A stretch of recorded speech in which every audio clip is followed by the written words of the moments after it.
Yes. Today we are back with another video, and I'm super excited to share the storyline of Jania and Otilia on this very amazing storyline I just came across very recently.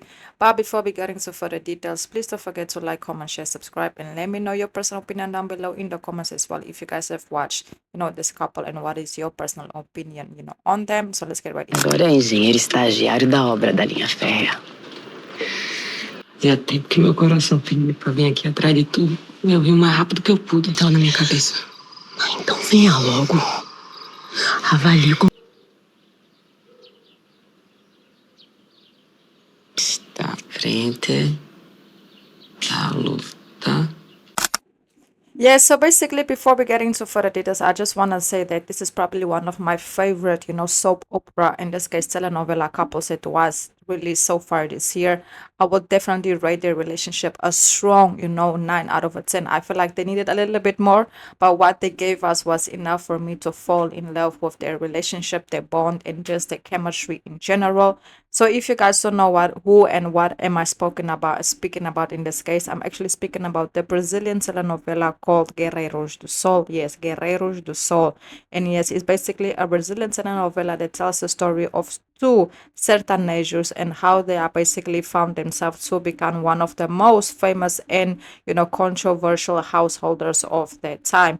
I know it's very confusing. If you know the Brazilian culture, then you know what this exactly means, but if you don't worry, it's just like it's a very good plot, more of the story. Who is Jania and who is Otilia? Jania is basically the wife of the main villain. Yes, she is basically trapped in a loveless marriage with Idalio, who is her husband. And not only that, Jania is also a woman with progressive ideas who becomes a leader in the fight for women's, rights. Yes, she wants, equal rights for women to vote, just to, be equal to men. And basically, because this is set in the 1920s, so she is a very progressive woman. She wants things to change. She wants women to get equal rights. She wants women to be able to vote and all of that good stuff. And who is Jania? So Jania basically goes and she lives in this case with, Jania and her husband. Yes. So Otilia, she goes and she lives with, Jania and her husband on their house, farm, whatever they had, So that's where she lives because she goes accompanied by her sister, who's also like dealing with her own situations. So that is how the two actually start to get very close to one another. And also, Otilia, you can see that, Jania's husband was always trying to hit on her and stuff like that. He was always trying to, get, intimacy involved with her and stuff like that. But one day, you can clearly see that, Otilia, she went and she told Jania, and Jania, obviously, she wasn't shook because she already know the type of husband that she have. And that's how Jania and Otilia actually started to get very close to one another, because in this case, Jania, she realized that Otilia is a person that she can trust, And later on, Jania also offered to give Otilia reading classes because Otilia, she doesn't know how to read because she grew up, in a small village, she doesn't, like she didn't get no education and none like that.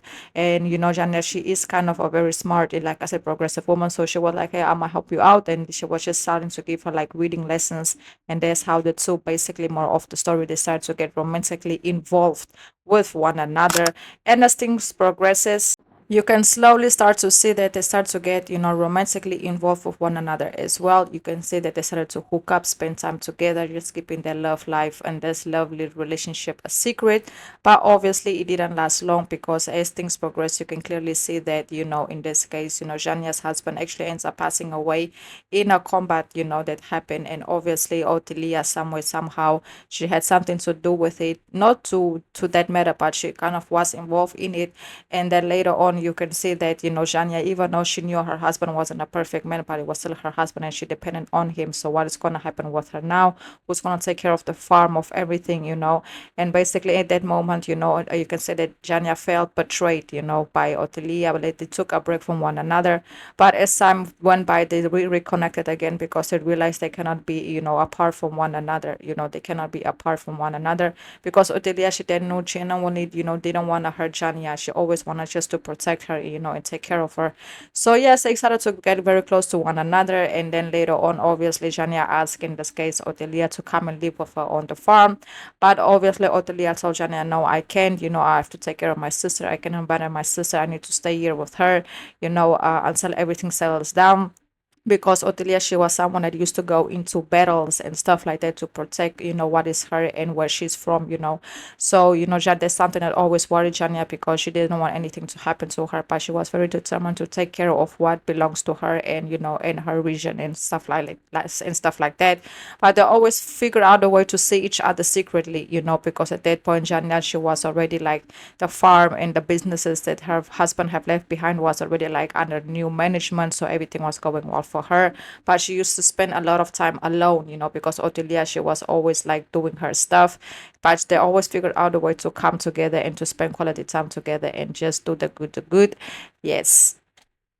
As everything progresses, the story is very like emotional, yes, because there comes a part that Jania actually breaks up with Otilia, because she realized that, she and Otilia, they were just going into different directions, and she didn't want anything to happen to Otilia, so she was like, I'd rather just end this here than to see, something happen to you, because I am scared of losing you. But that didn't last long, because like I said, they couldn't stay away from one another. They just had this chemistry and love for one another that made it impossible for them to, basically to be apart from one another for very long. So later on, the two started to spend a lot of time together, just building and building and falling more and more and more in love with one another. Like when they speak about each other, you can see them crying, the way they hug each other, the way they make out. Everything was giving what it's supposed to give. Let me tell you, so deep, so emotional, so real. And also you can see that later on, when things also started to settle down for her and for her community, you can also see that things started to get better between her and Jania, because it was Jania's biggest fear that something would have happened to her, and she would have been all alone, single woman and all of that. But that didn't happen. They actually did have a happy ending. I definitely thought they wouldn't have one, because I already know how telenovela and soap opera goes. It's always, something's going to happen at the end to make them not end up together. But that wasn't the case, even though they still, decided to keep their relationship a secret, because, like I said, it's set in the 1920s in Brazil. So, yeah, they still have decided to keep their love affair a secret, but they did come together at the end and live their love life together and build their relationship together. So, that is something very, very beautiful to see. That's why, once again, the telenovela is called the Guerreiros do Sol, Guerreiros do Sol. It is available to watch on Global Play. Yes, Global Play is actually a streaming service from Brazil, where they have a lot of amazing telenovelas, with a lot of inclusion as well. So if you guys want to see their highlights as well, I will highly recommend you also go to YouTube, and you will see a couple of their highlights as well. That also is available on the platform. You will not see like everything, the whole story, but you can kind of get what the story is about, and and how it progresses to go to where it is at, or where it end up being at. So yes, guys, that's basically it. Like I said, highly, highly, highly recommend watching it. And once again, please don't forget to like, comment, share, subscribe, and let me know your opinion down below in the comments. And thank you so much for all the love and all the support. Until the next video, and goodbye.